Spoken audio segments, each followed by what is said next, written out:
नमस्ते दोस्तों, अगर आपने अभी तक मेरे चैनल को सब्सक्राइब नहीं किया है तो सब्सक्राइब करें और हर अपडेट की जानकारी पाने के लिए बेल आइकन दबाएं। नमस्ते दोस्तों, नाग पंचमी कब है जानी। नाग पंचमी पूजा विधि, व्रत विधि, महत्व, कथा इस बार खास सहयोग में आ रही है। नाग पंचमी इस बार क्या है खास सहयोग जानी। दोस्तों, नाग पंचमी का त्योहार सावन मास के शुक्ल पक्ष की पंचमी को मनाया जाता है। इस दिन नागों की पूजा का प्रधान रूप से की जाती है। भगवान शिव के गले में जो नाग रहता है उसका नाम वासुकी, और नाग पंचमी पे भगवान शिव की भी पूजा की जाती है। नाग पंचमी पर वासुकी नाग, तक्षक नाग और शेष नाग और भी बहुत सारे नाग की पूजा का विधान है। इस बार नाग पंचमी श्रावण मास में 25 जुलाई शनिवार को मनाई जाएगी और इस दिन उत्तरा फाल्गुनी नक्षत्र के बाद हस्त नक्षत्र रहेगा। इस दौरान मंगल वृश्चिक लगन में होगा। खास सहयोग ये है कि इसी दिन कल्कि भगवान की जयंती भी है और इसी दिन विनायक चतुर्थी व्रत का पारण भी हो और इस दिन 25 जुलाई को रवि हो। नाग पंचमी शुभ मुहूर्त। नाग पंचमी तिथि प्रारंभ 14:33 24 जुलाई 2020। नाग पंचमी का शुभ मुहूर्त, पूजा का शुभ मुहूर्त ये 25 जुलाई का है। 25 जुलाई को करें इस मुहूर्त में। इस टाइम पे मुहूर्त 5:38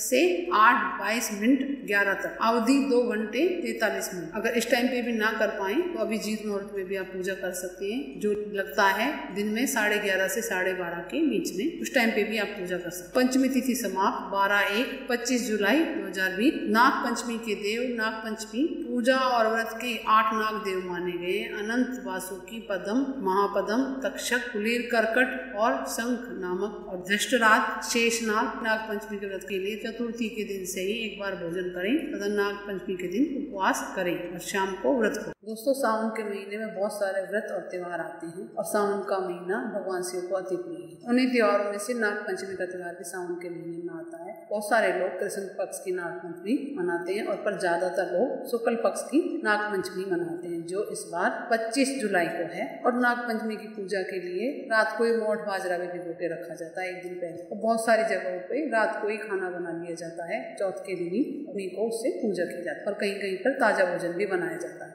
जैसे आपके रिवाज हो वैसे आप कर सकते हैं। नाग पंचमी के दिन सुबह प्रातः काल नहा धो के साफ सुथरे वस्त्र पहने और इस दिन व्रत रखें। आप घर में पूजा कर सकते हैं, बाहर भी जाके पूजा कर सकते हैं। और देवता कहीं भी ना मिले तो आप शिव मंदिर में जाके शिव पर जो नाग चढ़े उनकी भी पूजा कर सकते हैं। भगवान शिव की भी साथ में पूजा कर सकते हैं, क्योंकि सावन का महीना भगवान शिव का महीना। अगर घर में भी कर रहे हैं तो नाग पंचमी के दिन घर के सभी दरवाजों पर खड़िया छोटी छोटी सी चौकोर पुताई की जाती है, उससे पुताई कर लें और कोयले में दूध घिसकर मुख्य दरवाजों के बाहर दोनों तरफ, मंदिर के दरवाजों पर और रसोई में नाग देवताओं के चिन्ह भी बना सकते हैं। और जो रस्सी होती है जेवड़ी, उसके भी बनाए जाते हैं नाग। लेकिन आजकल तो ये बाजार में भी फोटो मिलने लगी है, जिन्हें आप इस्तेमाल कर सकते हैं। और बहुत सारी जगह पर नागों की पूजा में मीठी सेवई, खीर भी बनाई जाती है और पकवान भी बनाए जाते हैं। इस दिन नागों को दूध पिलाने की परंपरा है, जिसके लिए खेतों में या किसी ऐसे स्थानों पर जहाँ पर सर्प होने की संभावना हो, वहाँ एक कटोरी में दूध रखा जाता है। सबसे पहले प्रातः घर की सफाई कर स्नान आदि करने के बाद, घर में कर रहे तो ऐसे भी कर सकते हैं,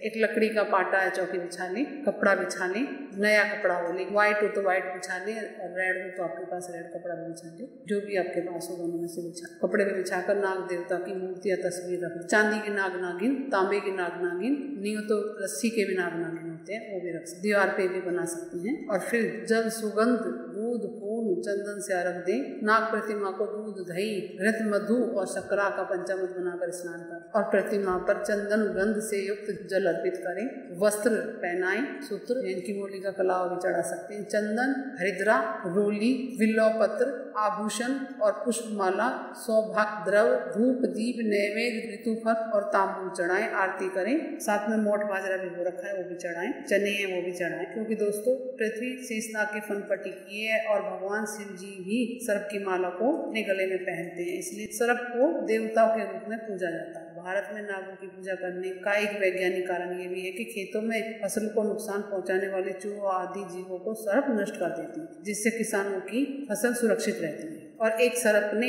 भाई बनकर अपनी बहन की सुरक्षा की थी और भाई का फर्ज निभाया था। इसलिए इस दिन महिलाएं नागों को दूध पिलाती है और उनसे प्रार्थना करती है कि उनकी और उनके परिवार की सुरक्षा करें। और नाग पंचमी के दिन खेती नहीं जोतनी चाहिए, हल नहीं चलाना चाहिए, पेड़ पत्ते नहीं तोड़ने चाहिए। साथ ही सर्प ही धन की रक्षा के लिए तत्पर रहते हैं और इन्हें छुपे और गड़े हुए धन की रक्षा करने वाला माना जाता है। नाग माँ लक्ष्मी की रक्षा भी करते हैं, जो हमारे धन की रक्षा में हमेशा तत्पर रहते हैं। इसलिए धन संपदा व समृद्धि की प्राप्ति के लिए नाग पंचमी मनाई जाती है। अब सुनिए दोस्तों नाग पंचमी की पौराणिक और पवित्र कथा, जब नाग ने भाई बनकर की बहन की रक्षा। नाग पंचमी के दिन दोस्तों ये कथा जरूर सुनिए। प्राचीन काल में एक सेठ जी के 7 पुत्र थे। 7 के विवाह हो चुके थे। सबसे छोटे पुत्र की पत्नी श्रेष्ठ चरित्र वाली और विदुषी थी और सुशील थी, परंतु उसके कोई भाई नहीं थे। एक दिन बड़ी बहू ने घर को लीपने के लिए पीली मिट्टी लाने के लिए सभी बहुओं को साथ चलने को कहा, तो सभी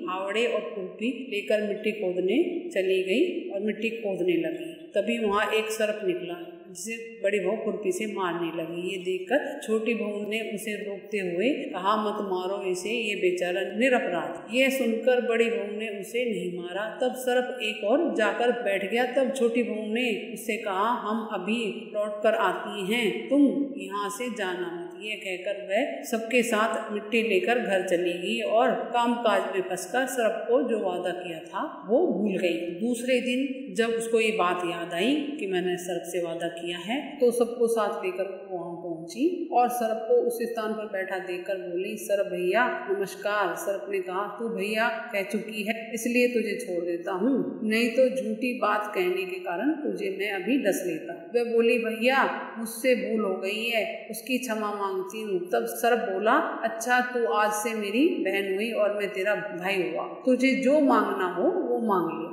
वह बोली, भैया मेरा कोई नहीं है, अच्छा हुआ जो तुम मेरे भाई बन गए। कुछ दिन व्यतीत होने पर वह सर्प मनुष्य का रूप धरकर उस बहन के घर आया और बोला कि मेरी बहन को भेज दो। सबने कहा कि इसके तो कोई भाई नहीं है। तो वह बोला, मैं दूर के रिश्ते का भाई हूँ, बचपन से ही बाहर चला गया था। उसके विश्वास दिलाने पर घर के लोगों ने छोटी बहू को उसके साथ भेज दिया। उसने मार्ग में बताया कि मैं वही सर्प हूँ, इसलिए तू डरना नहीं और जहाँ चलने में कठिनाई हो वहाँ मेरी पूंछ पकड़ लेना। उसने कहे अनुसार ही किया और इस प्रकार वह उसके घर पहुँच गई। वहाँ के धन ऐश्वर्य को देखकर वह चकित हो गई। एक दिन सर्प की माता ने उससे कहा, मैं एक काम से बाहर जाती हूँ, तू अपने भाइयों को ठंडा दूध पिला देना। और उसे ये बात ध्यान नहीं दी और उसने उन्हें गर्म दूध पिला दिया, जिससे उनका मुंह बुरी तरह से जल गया। ये देखकर सर्प की माता बहुत क्रोधित हुई, परंतु सर्प के समझाने पर शांत हो गई। तब सर्प ने कहा कि बहन को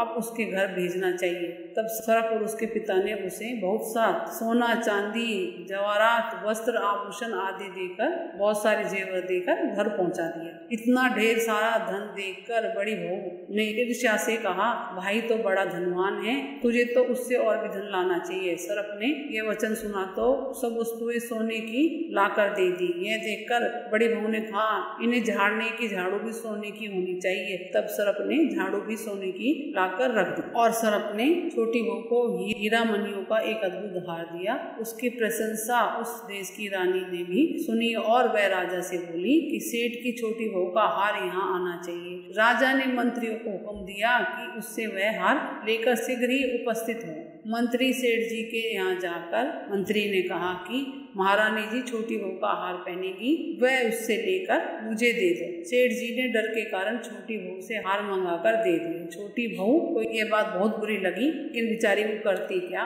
पर फिर भी उसने अपने सर्प भाई को याद किया और आने के लिए प्रार्थना की। भैया रानी ने हार छीन लिया है, तुम कुछ ऐसा करो जब जब वो हार को गले में पहने तब तब के लिए सर्प बन जाओ और जब वह मुझे लौटा दे तब हीरो और मणियों का हो जाओ। सर्प ने ठीक वैसा ही किया। जैसे ही रानी ने हार पहना वैसे ही वह सर्प बन गया। यह देखकर रानी चीख पड़ी और रोने लगी। यह देखकर राजा ने सेठ के पास खबर भेजी कि छोटी बहू को तुरंत भेजो। सेठ जी डर गए, राजा न जाने क्या करेगा। वह स्वयं छोटी बहू को साथ लेकर उपस्थित हो गई। राजा ने छोटी बहू से पूछा कि तूने क्या जादू किया है, मैं तुझे दंड दूंगा। छोटी बहू बोली, राजन दुष्टता क्षमा कीजिए, यह हार ही ऐसा है कि मेरे गले में हीरे और मणियों का रहता है और दूसरे के गले में सर्प बन जाता है। यह सुनकर राजा ने वह सर्प बना हार उसे देकर कहा, अभी पहनकर दिखाओ। और छोटी बहू ने जैसे ही उसे पहना वैसे ही हीरे मणियों का हो गया। यह देखकर राजा को